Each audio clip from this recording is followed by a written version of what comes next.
If you want to see all the great theories on leadership, all you need to do is go to your local bookstore, I know, an ancient term, and go to the business section. Everyone is pushing their theory as the theory of great leadership. But they can't all be right, can they? In this video, we don't claim to know the way to be a great leader, but we do share our 7 tips for things that we've learned from the great leaders in our lives.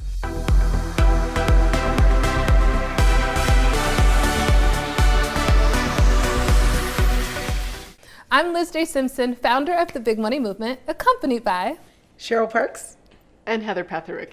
And in this video, we're going to share those 7 traits that we found to be just the commonalities amongst great leaders. Yeah. First and foremost, when I think of the trait of a great leader, I think of decisiveness.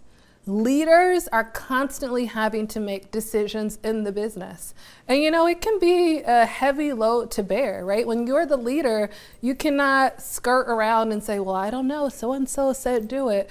You have to take ownership and step in the fact that I am doing the best with the information that I have, and I'm going to trust my intuition or my sounding board. But at the end of the day, I have to make a decision, and I have to take ownership and responsibility for the decision that I'm making.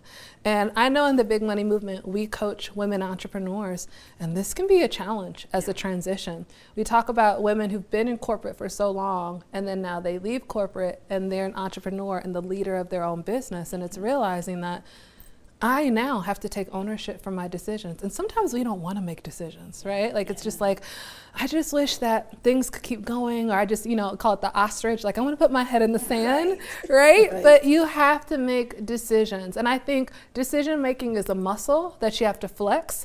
And I also think you just have to give yourself grace and compassion. You don't have to make the best decision. But you can make a decision, you can see what happens from that decision, and then you can be empowered to make a new decision, right? Speaking of decisions, once you make a decision, I also think it's about how you show empathy to others as a leader, right? So I also, I love Simon Sinek's Let's Start with Why, right? And communicating the why. And I feel like even the act of communicating why is an act of empathy, right? Instead of being a leader that says, we're doing it that way because that's the way I say it should be done. It's showing empathy and saying, this is the decision, this is why I'm making the decision. What are your thoughts about that decision, right? And you may not be able to change your decision, but at least you're including people in it, right? And, we've talked about this in another video, and human beings just want to be seen, heard, and understood. Yes. Right. Oh my gosh, as a small business, you all are a living testament that, founding a business, and you think about, how do I attract A players to the business? And you're like, I can't compete with the Fortune 500 companies. And so, when I look at the Big Money Movement, I feel like it's such a blessing to have you all on the team and such amazing A players on the team. But from the people I've talked to in the hiring process, a lot of them have said, it's the fact that I can come somewhere, be seen, be listened to, be valued, in other words, be shown empathy. And that's the thing that matters most. I love your point about empathy, Liz, and it leads me to one of the things that I think is important in leadership qualities. It's that communication piece, whether it's being able to convey our message with empathy, or simply just being able to communicate it directly and clearly without vagueness, without ambiguity. Because as a small business, there are so many projects in place, so many balls in the air, and oftentimes competing projects, that our ability to speak with precision and empathy is so important, and that is a true skill that we can develop over time. Communication also, I think, bleeds into having a clear vision, right? When we're thinking of hiring, for example, how can we engage top talent, A players, if we're competing with some of the Fortune 500 companies? And it's often because of our ability to paint a vision. And having those A players really be an intimate part of achieving that vision. Not, the many layers inside of a large organization, but being on the front lines and feeling the winds at a visceral level in a small organization. And our ability to point the way and communicate clearly, they come together so well. So I would say communication and vision are huge. Right. Yes, I get warm and fuzzies when you say vision. It's like meaning and fulfillment. You're charting a path and you're like, I want to be a part of that, right? Yeah. Right. What are your thoughts? And it's so achievable, right? I mean, if you're communicating it clearly, it becomes so achievable, it feels like. Yes. Because you can see it. You see the path. You understand everyone's here for the same purpose, And the how same we're reason. contributing to that vision. Right. Yeah, that's what's exciting. Another one of the other factors that I think about is self-awareness and understanding what you do well and what you don't do as well, right? So we're all a work in progress. But when you're self-aware, you then can look outside yourself to say, I need help with a specific area. I like to reference the book, Who Not How, which I absolutely changed my perspective. You can spend hours trying to do something that it would take 15 minutes for someone else to do. Right. So it's that awareness that you have about where you need to be spending your time. Yeah. Especially as a leader. And then sense of humor, right? I mean, we have so much fun together. Yeah, just being able to, have a sense of humor about yourself, laugh at yourself. The team has fun together. I see those as tied, right? The more self-aware we are, the more we can laugh about ourselves and our own folly. That's really good. And it leads me to also think, like, when we are able to, like, laugh at ourselves, laugh at our own weaknesses or shortcomings, it gives team members the same grace. Yes. That we don't have to be robotic. We don't have to be perfect. We're in this together. We're going to figure it out. Right. And when we stumble, we can have a good laugh and we can move on. Right. Love it. That's really good. I like that. When you say that, like, because we were just talking about this yesterday about, someone that wasn't a good fit because they were so uptight and Rigid. rigid. Inflexible. Yes. Right. Okay, vocabulary. I see you. It's one of my strengths. I love it. Listen, who's got a synonym? Heather does. Just call me. I love it. But when I think about that, the fact that you need to be able to communicate, have this vision, and then have a sense of humor and self-awareness, I think, like, business is problem solving. Yeah. Right? Like, this is an experiment. We don't know. I mean, we kind of know what we're doing, but we don't, So, success leaves clues, yes. but that's the reason it's just clues.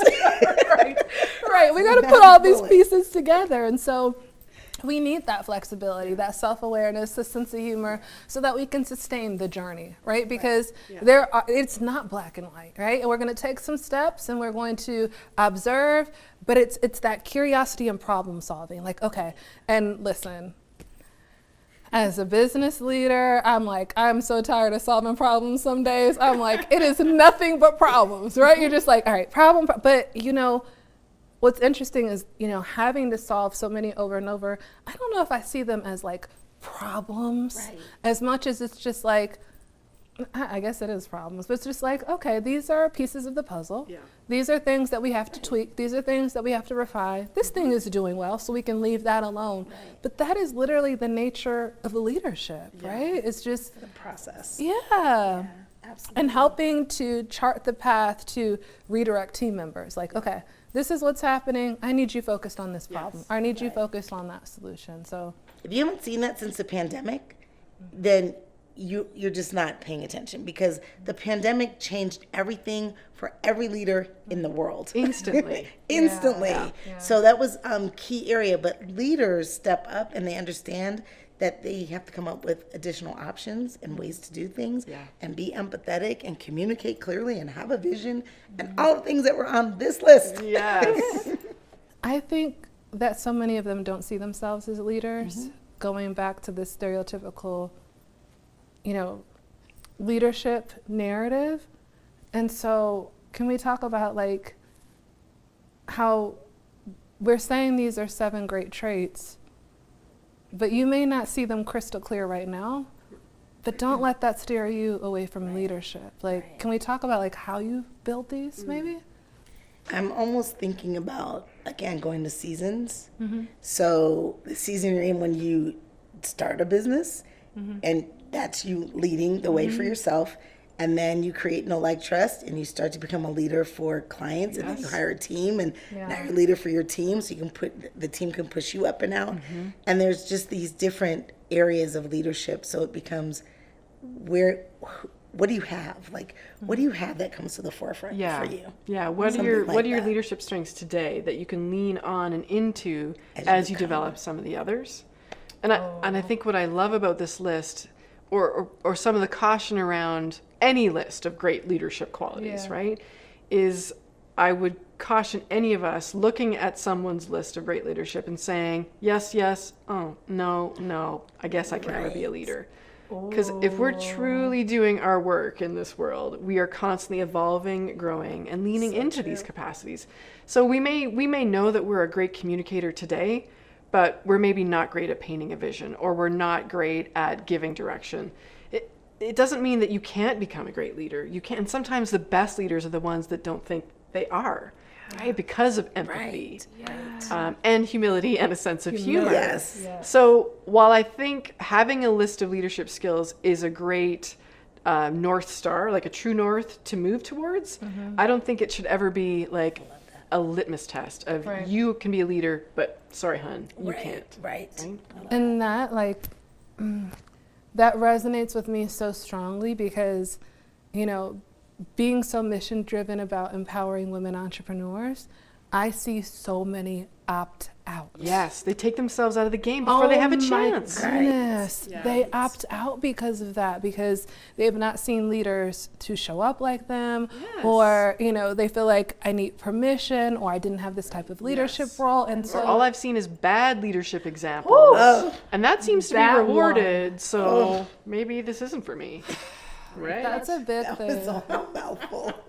Listen, you know, one of the things I'll give credit to Gary Vee for, because I was one of those people who was like, oh my gosh, this is going to go to a whole nother thing. I found myself self-sabotaging the growth of my business because I didn't see myself as a good leader, so I didn't want the business to grow beyond me. So I was like, keep it, like, oh, that's growing too much. Put a lid on that. Put a lid on that so it can stay just me, right? And it's interesting because Gary Vee talks a lot about screw your weaknesses. Right. Too many people spend too much of their time worried about their weaknesses. 100%. How well do you know your strengths? How do you lean into your strengths? And like hearing that made me curious. I'm like, okay, you know, if I want to focus on the things I'm not good at, I will have plenty to focus on. Yeah. But how about I focus on what I do well, right? And double down on those things. And the things that I may not be good at, maybe over time through experience and situational knowledge, I'll develop those skill sets, or maybe I'll just hire them out. Yeah. Exactly. Yes, please. Yes. So I do think that's important. I love that you said, like, you know, keep this as aspirational and your North Star. But I feel like as long as you want to do good, and you're not trying to do harm as a leader, that's what it's all about. Yeah, that's key.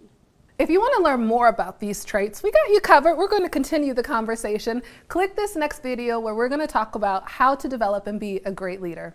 I'm LizJSimpson signing off. See you in the next video.